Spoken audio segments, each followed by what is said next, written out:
Halo, balik lagi sama gue Randy. Kali ini gue bakal ngebahas tentang Fan Cooler Pro. Nah, kenapa gue mau pakai ini? Karena kan gue belakangan lagi main pakai Mi 10T Pro. Nah, Mi 10T Pro itu udah ada liquid coolingnya sebenarnya, tapi itu masih tetap lebih panas dibanding gue pakai Poco F2 Pro. Nah, untuk Poco F2 Pro sendiri sama-sama udah liquid cooling, tapi dia liquid cooling yang generasi kedua. Kalau yang Mi 10T Pro itu yang liquid cooling generasi pertama. Itu kenapa gue mau coba Black Shark Fan Cooler Pro. Pertama dari boxnya dulu. Lalu ada buku panduan, tapi ini bahasa Cina, jadi gue nggak ngerti. Lalu ada barcode untuk download aplikasi, kabel data Type-C, ini kurang lebih 2 meter, sama Fan Cooler Pro-nya sendiri. Ini lumayan lebar. Kalau gue ukur ini penggunaan minimal di 6,2 cm dan maksimalnya di 9 cm. Nah, masalah pertama yang gue hadapi untuk cooler ini adalah aplikasinya. Jadi dari aplikasinya sendiri itu udah nggak resmi dari Play Store. Gue harus download dari web resminya Black Shark. Nah, dari web resminya Black Shark sendiri, gue nggak bisa download pakai internet biasa, harus pakai VPN. Setelah pakai VPN, gue baru bisa download dan gue install. Saat install pun ada warning seperti kita install Antutu. Jadi di report sebagai aplikasi berbahaya yang akan mengkolek data. Tapi gue tetap install dan berhasil. Akhirnya gue bisa connect dan gue bisa setting. Nanti dari aplikasinya itu banyak settingan yang bisa kita atur lagi. Oke, kita lihat proses unboxingnya dulu ya. Ini gue beli dari haloman.id dari Tokopedia. Standar gue beli dari Tokopedia.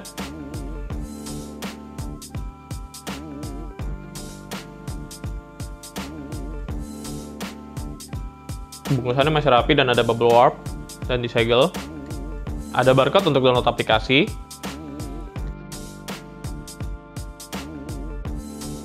Ada buku panduan.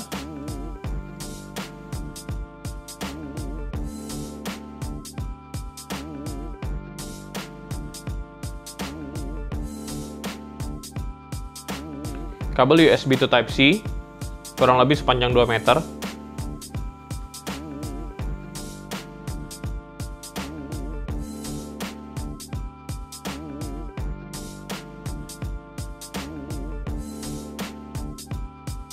Dan Fan Cooler Pro-nya sendiri. Kurang lebih begini detailnya. Ada tombol on off. Heatsink-nya. Ya, gue juga bermasalah sama heatsink-nya. Nanti akan gue jelaskan di akhir video.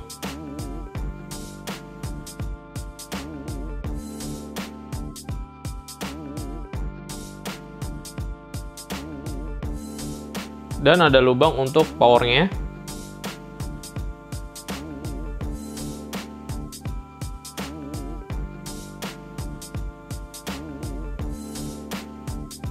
Dan ada plastik yang memang harus di-remove sebelum digunakan.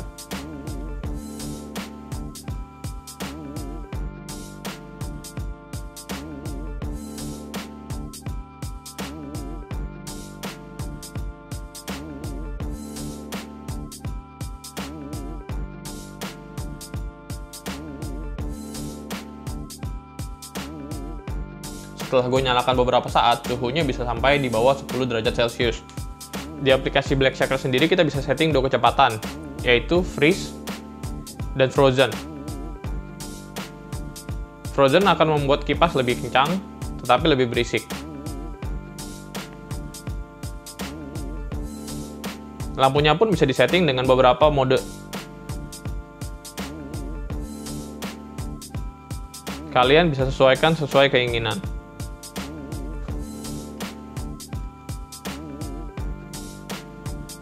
Setelah gue coba di mode frozen, suhunya itu bisa mencapai di bawah 5 derajat Celcius.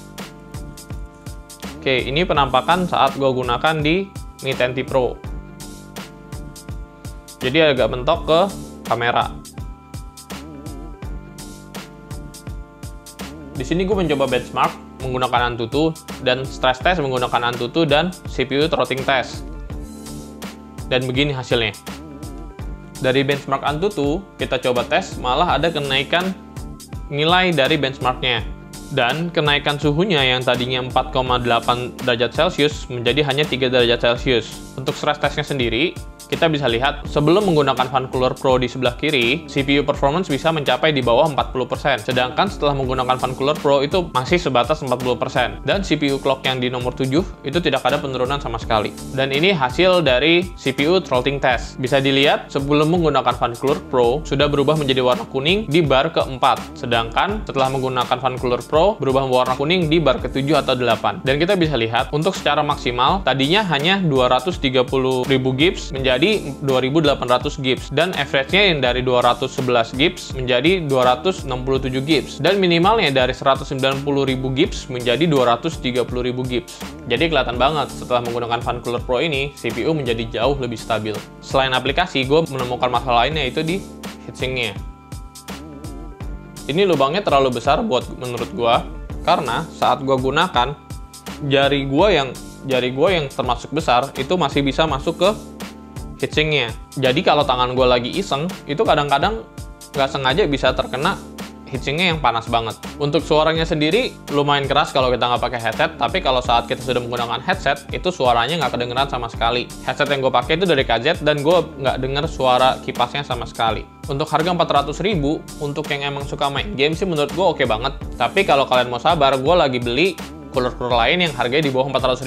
Ada produk dari Memo dan Baseus. Keduanya sudah menggunakan Type-C. Biar nggak ketinggalan, jangan lupa klik tombol subscribe dan aktifin notifikasinya ya.